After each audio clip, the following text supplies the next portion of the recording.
कभी कभी ऐसी खबरें भी सामने आ रही हैं कि किसी व्यक्ति को कोरोना का पहला टीका कोई और लग गया और दूसरा टीका कोई और। लेकिन क्या आप जानते हैं कि इसे लेकर भी रिसर्च चल रहा है कि क्या दो टीकों की मिक्सिंग के ज़्यादा बेहतर परिणाम सामने आ सकते हैं। हालांकि कोरोना रोधी टीके के मिश्रण को लेकर वैज्ञानिकों में अभी आम राय नहीं बन पाई है।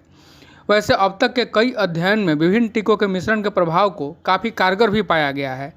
कई वैज्ञानिक एक ही टीके के दो खुराक लगवाने के बजाय दोनों खुराक में अलग अलग तरह के टीके लगवाने की सलाह दे चुके हैं।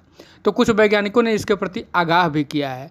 टीकों के मिश्रण से जुड़े कुछ प्रमुख सवाल जो हैं सामने आ रहे हैं वे उन पर हम आज चर्चा करते हैं। टीकों का मिश्रण क्या होता है, पहले यह जान लेते हैं। टीकों के मिश्रण से आश्रय एक व्यक्ति को दोनों खुराक में दिए जाने वाले टीके का अलग अलग तरह का या अलग अलग ब्रांड का होना है।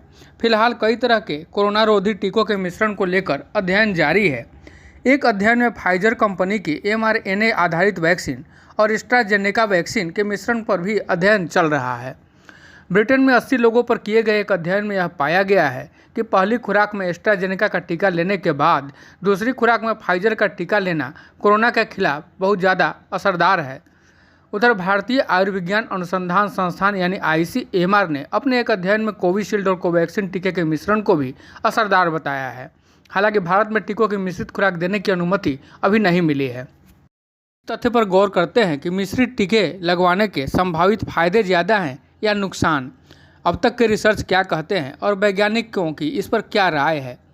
ICMR समेत कई संस्थानों ने अपने शुरुआती अध्ययन में टीकों की मिश्रित खुराक लगवाने वालों में कोरोना के अल्फा, बीटा और डेल्टा वेरिएंट के खिलाफ प्रतिरोधक क्षमता का स्तर सबसे बेहतर पाया है।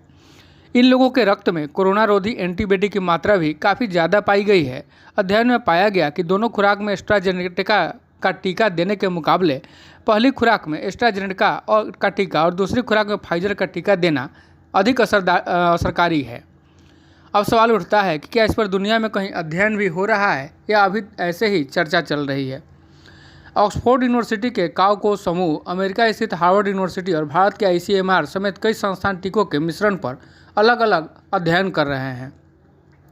अभी तक टीकों के मिश्रण को लेकर कोई गंभीर दुष्प्रभाव सामने नहीं आया है, लेकिन कई विशेषज्ञों ने कोरोना टीकों की मिश्रित खुराक को लेकर आगाह किया है। इनका कहना है कि डाटा के अभाव में टीकों के मिश्रण का इस्तेमाल नहीं करना चाहिए।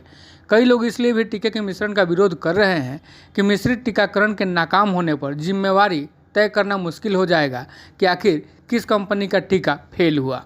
ऐसी स्थिति में एक कंपनी दूसरी कंपनी के टीकों को असफलता के लिए जिम्मेदार ठहरा सकती है। इन सब के बीच यह दिलचस्प तथ्य भी निकलकर सामने आया है कि बिना कोई बड़ा डाटा के और बिना किसी बड़े रिसर्च के कई देश अभी से ही मिश्रित टीकों का प्रयोग करने लगे हैं। इनमें जर्मनी, कनाडा और थाईलैंड भी शामिल हैं। इसके अलावा इटली, UAE, बहरीन, भूटान में टीकों के मिश्रण देने की शुरुआत की गई है।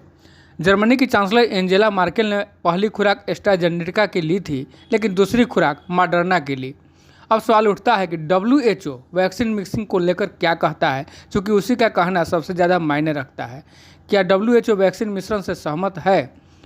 विश्व स्वास्थ्य संगठन WHO ने दो अलग कंपनियों के कोरोना वैक्सीन के मिश्रण से अभी तक सहमति नहीं जताई है। WHO के मुख्य वैज्ञानिक सौम्या स्वामीनाथन ने कहा कि वैक्सीन को लेकर मिक्स एंड मैच का खतरनाक ट्रेंड दिख रहा है, जबकि इस संबंध में अभी हमारे पास ना तो डाटा है और ना ही साक्ष्य। यदि नागरिक यह तय करना शुरू कर दें कि दूसरी, तीसरी और चौथी खुराक कब और कौन लेगा, तो अराजकता की स्थिति बन जाएगी।